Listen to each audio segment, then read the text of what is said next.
ಇನ್ನು ಕುವೆಂಪು ವಿರಚಿತ ನಾಡಗೀತೆಯಲ್ಲಿ ಬದಲಾವಣೆ ಆಗುತ್ತಾ ಅನ್ನುವಂಥ ಒಂದಿಷ್ಟು ಚರ್ಚೆಗಳು ಈಗ ಶುರುವಾಗಿದ್ದಾವೆ. ನಾಡಗೀತೆಯಲ್ಲಿ ಬದಲಾವಣೆ ತರೋದಕ್ಕೆ ಸರ್ಕಾರ ಮುಂದಾಗಿದೆ. ನಾಡಗೀತೆಯಲ್ಲಿ ಮತ್ತೆ ಬೌದ್ಧ ಧರ್ಮದ ಹೆಸರು ಸೇರ್ಪಡೆ ಆಗುತ್ತಾ, ಅದು ಕೂಡ ಚರ್ಚೆ ಆಗ್ತಾ ಇದೆ. ಕರ್ನಾಟಕದ ಹೆಮ್ಮೆ, ಕನ್ನಡಿಗರ ಹೆಮ್ಮೆ, ಶಾಲೆಯಿಂದ ಸರ್ಕಾರಿ ಕಾರ್ಯಕ್ರಮದವರೆಗೆ ಮೊಳಗತಕ್ಕಂಥ ನಮ್ಮ ನಾಡಗೀತೆ ಜಯ ಭಾರತ ಜನನೀಯ ತನುಜಾತೆ.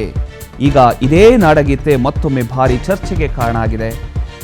ಕುವೆಂಪು ವಿರಚಿತ ನಾಡಗೀತೆಯಲ್ಲಿ ಹಾಗಾದ್ರೆ ಬದಲಾವಣೆ ಮಾಡಬೇಕಾ ಮಾಡಬಾರ್ದಾ ಅಂತಕ್ಕಂಥ ಒಂದು ಚರ್ಚೆ ಈಗ ಮತ್ತೆ ಶುರುವಾಗಿದೆ. ಜೈನರುದ್ಯಾನ ಅನ್ನುವಂಥ ಒಂದು ಪದದ ಜಾಗದಲ್ಲಿ ಜೈನ ಬೌದ್ಧ ರುದ್ಯಾನ ಅಂತಕ್ಕಂಥ ಸೇರಿಸೋ ಪ್ರಸ್ತಾವನೆಯನ್ನ ಈಗ ದೊಡ್ಡ ಮಟ್ಟದ ಚರ್ಚೆಗೆ ಈ ಒಂದು ವಿಚಾರ ಕಾರಣ ಆಗಿದೆ. ಈಗ ಈ ಒಂದು ವಿಚಾರಕ್ಕೆ ಸಂಬಂಧಪಟ್ಟ ಹಾಗೆ PNS ವಿಸ್ತಾರ ನ್ಯೂಸ್ ಜೊತೆ ಪ್ರೊಫೆಸರ್ ಪುರುಷೋತ್ತಮ ಬಿಳಿಮಲೆ ಅವರು ಮಾತನಾಡಿದ್ರು. ನಾಡಗೀತೆಯಲ್ಲಿನ ಬದಲಾವಣೆ ಬಗ್ಗೆ ಪ್ರೊಫೆಸರ್ ಬಿಳಿಮಲೆ ಅವರು ಮಾತನಾಡಿದ್ರು. ಅವರು ಏನಂತ ಹೇಳಿದ್ರು, ಹೇಳ್ತಾ ಹೋಗ್ತೀವಿ. ಈಗ PNS ವಿಸ್ತಾರ ನ್ಯೂಸ್ ಜೊತೆ ಪ್ರೊಫೆಸರ್ ಪುರುಷೋತ್ತಮ ಬಿಳಿಮಲೆ ಅವರು ಮಾತನಾಡಿದ್ದಾರೆ. ಅವರು ಈ ಒಂದು ವಿಚಾರದ ಬಗ್ಗೆ ಹೇಳಿದ್ರು. ಕುವೆಂಪು ಅವರು ಬರೆದಂತಹ ನಾಡಗೀತೆಯಲ್ಲಿ ಬೌದ್ಧ ಧರ್ಮದ ಉಲ್ಲೇಖವು ಇರಬೇಕು ಅನ್ನುವಂತಹ ಅಭಿಪ್ರಾಯ ವ್ಯಕ್ತವಾಗಿದ್ದು, ಈ ಸಂಬಂಧ ಸರ್ಕಾರದ ಮಟ್ಟದಲ್ಲೂ ಕೂಡ ಚರ್ಚೆ ನಡೀತಾ ಇದೆ ಅಂತ ಹೇಳಲಾಗ್ತಾ ಇದೆ. ಈ ಹಿನ್ನೆಲೆಯಲ್ಲಿ ಜೈನರುದ್ಯಾನ ಅನ್ನುವಂತಹ ಪದದ ಬದಲು ಜೈನ ಬೌದ್ಧ ರುದ್ಯಾನ ಅಂತಕ್ಕಂಥ ಹೆಸರನ್ನ ಸೇರಿಸುವಂತೆ ಶಿಫಾರಸು ಮಾಡಲಾಗಿದೆ ಅನ್ನುವ ಮಾಹಿತಿ ಈಗ ಹೊರಬೀಳ್ತಾ ಇದೆ. ಈ ವಿಚಾರದ ಬಗ್ಗೆ ಕನ್ನಡ ಅಭಿವೃದ್ಧಿ ಪ್ರಾಧಿಕಾರದ ಅಧ್ಯಕ್ಷ ಪ್ರೊಫೆಸರ್ ಪುರುಷೋತ್ತಮ ಬಿಳಿಮಲೆ ಅವರು ಕೂಡ ಮಾತನಾಡಿದ್ರು. ಆದರೆ ಅವರು ಕೇವಲ ಒಂದು ಪದ ಸೇರಿಸುವ ವಿಚಾರವಷ್ಟೇ ಅಲ್ಲ, ಅದರ ಪರಿಣಾಮಗಳ ಬಗ್ಗೆಯೂ ಕೂಡ ಗಂಭೀರ ಎಚ್ಚರಿಕೆಯನ್ನ ನೀಡಿದ್ದಾರೆ. ಕೇಳಿಸ್ಕೊಳ್ಳಿ. 1924ರಲ್ಲಿ ಅವರು ಇದೇ ನಾಡಗೀತೆ ಅಂದರೆ ಬೇರೆ ಹೆಸರಿನಿಂದ ಇತ್ತು. ಆವಾಗ ಅದರಲ್ಲಿ ಬೌದ್ಧ ಉದ್ಯಾನ ಅಂತ ಇತ್ತು.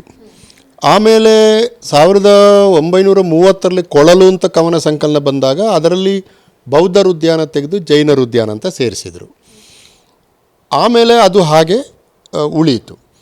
ಅದನ್ನು ಇಟ್ಟುಕೊಂಡು ಮಹಾದೇವಪ್ಪನವರು ಬೌದ್ಧ ಧರ್ಮ ಮತ್ತು ಅದರ ವಿಸ್ತಾರ ಮತ್ತು ಅದಕ್ಕೆ ಈಗ ಇರುವ ಮಹತ್ವ ಎಲ್ಲ ಇಟ್ಟುಕೊಂಡು ಅದನ್ನು ನಾಡಗೀತೆಗೆ ಸೇರಿಸಬೇಕು, ಈ ಕುರಿತು ತಾವು ಸೂಕ್ತ ತೀರ್ಮಾನ ತೆಗೆದುಕೊಳ್ಬೇಕು ಅಂತ ಮಾನ್ಯ ಸಿದ್ದರಾಮಯ್ಯನವರಿಗೆ ಪತ್ರ ಬರೆದರು. ಸಿದ್ದರಾಮಯ್ಯನವರು ಅದನ್ನು CSE ಕಳಿಸಿ ಕೊನೆಗೆ ಸಂಸ್ಕೃತಿ ಇಲಾಖೆ ಒಂದು ಹೈ ಲೆವೆಲ್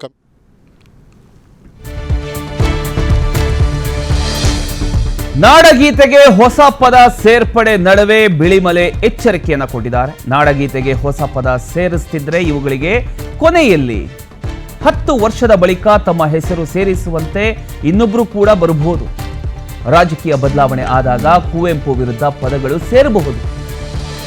ಸರ್ಕಾರ ಈ ವಿಷಯ ಗಂಭೀರವಾಗಿ ಚರ್ಚಿಸಿ ಇದನ್ನ ಇಲ್ಲಿಗೆ ನಿಲ್ಲಿಸಬೇಕು ಅಂತ ಹೇಳಿದರು. ಗಂಭೀರ ಎಚ್ಚರಿಕೆಯನ್ನ ಕೊಟ್ಟಿದ್ದಾರೆ ಕನ್ನಡ ಅಭಿವೃದ್ಧಿ ಪ್ರಾಧಿಕಾರದ ಅಧ್ಯಕ್ಷ ಪುರುಷೋತ್ತಮ ಬಿಳಿಮಲೆ ಅವರು. ನಾಡಗೀತೆಗೆ ಹೊಸ ಪದ ಸೇರ್ಪಡೆ ಆಗೋ ವಿಚಾರಕ್ಕೆ ಸಂಬಂಧಪಟ್ಟ ಹಾಗೆ ಅವರು ಮಾತನಾಡಿದ್ರು.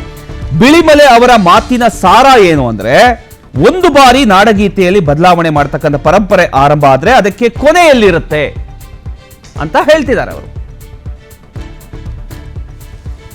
ಪದಗಳನ್ನು ಸೇರಿಸ್ತಾ ಹೋದರೆ ಇದಕ್ಕೆ ಕೊನೆಯಲ್ಲಿ ಅಂತ ಒಂದು ಪ್ರಶ್ನೆ ಬರ್ತದೆ. ಆದ್ದರಿಂದ ಸರ್ಕಾರವನ್ನು ನಾವು ಏನು ಕೇಳಿಕೊಳ್ತೀವಿ ಅಂತಂದರೆ, ಇದಕ್ಕೆ ಒಂದು ಕೊನೆ ಹಾಡಿ.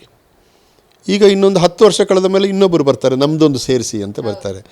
ಆವಾಗ ಸರ್ಕಾರ ಹೀಗೆ ಸೇರಿಸ್ತಾ ಹೋದರೆ ಒಂದು ನಾಡಗೀತೆ ಅನಗತ್ಯ ಹಿಗ್ಗಲಿಸ್ತದೆ, ಎರಡು ರಾಜಕೀಯ ಬದಲಾವಣೆಗಳಾದಾಗ ಕುವೆಂಪುಗೆ ವಿರುದ್ಧವಾದ ಪದಗಳು ಸೇರಬಹುದು. ಅದಕ್ಕೆ ನಿಮಗೆ ಅದನ್ನು ತಡೆಯೋಕ್ಕಾಗಲ್ಲ ಅಲ್ವಾ. ಈಗ ಇನ್ನು ಯಾರೊಬ್ಬರು ಬಂದು ಈ ಪದ ಸೇರಿಸಿ ಅಂತ ಹೇಳಿದರೆ ಸೇರಿಸಬೇಡಿ ಅಂತ ಹೇಳುವ ನೈತಿಕ ಹಕ್ಕು ನಮಗೆ ಎಲ್ಲಿದೆ? ಯಾಕಂದ್ರೆ ನಾವೇ ಸೇರಿಸಿದ್ದೀವಲ್ಲ.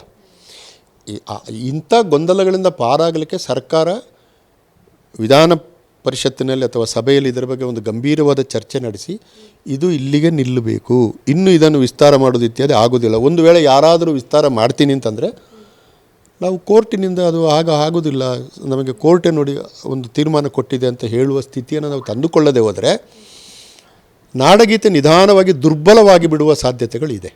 ಹೀಗೆ ನಾವು ನಾಡಗೀತೆಗೆ ಪದಗಳನ್ನು ಸೇರಿಸ್ತಾ ಹೋದರೆ ಇದಕ್ಕೆ ಕೊನೆಯಲ್ಲಿ ಅಂತ ಒಂದು ಪ್ರಶ್ನೆ ಬರ್ತದೆ.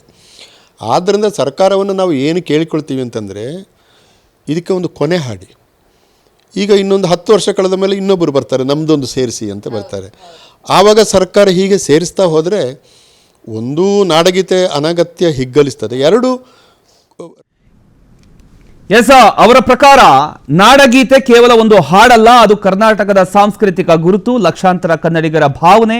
ಅದರಿಂದ ಯಾವುದೇ ಬದಲಾವಣೆ ಮಾಡೋ ಮುನ್ನ ಸರ್ಕಾರ ಬಹಳ ಗಂಭೀರವಾಗಿ ಈ ಒಂದು ವಿಚಾರದ ಬಗ್ಗೆ ಚರ್ಚೆ ಮಾಡಬೇಕು, ಎಲ್ಲರ ಅಭಿಪ್ರಾಯ ಪಡ್ಕೊಂಡು ಮಾತ್ರ ನಿರ್ಧಾರ ಕೈಗೊಳ್ಳಬೇಕು ಅನ್ನುವಂಥ ಸಲಹೆಯನ್ನು ಕೂಡ ಅವರು ಕೊಟ್ಟಿದ್ದಾರೆ. ಇನ್ನೊಂದು ಕಡೆ ಬೌದ್ಧ ಧರ್ಮದ ಹೆಸರನ್ನು ಕೂಡ ಸೇರಿಸಬೇಕು ಅನ್ನುವಂಥವರ ವಾದ ಬೇರೆ ಇದೆ.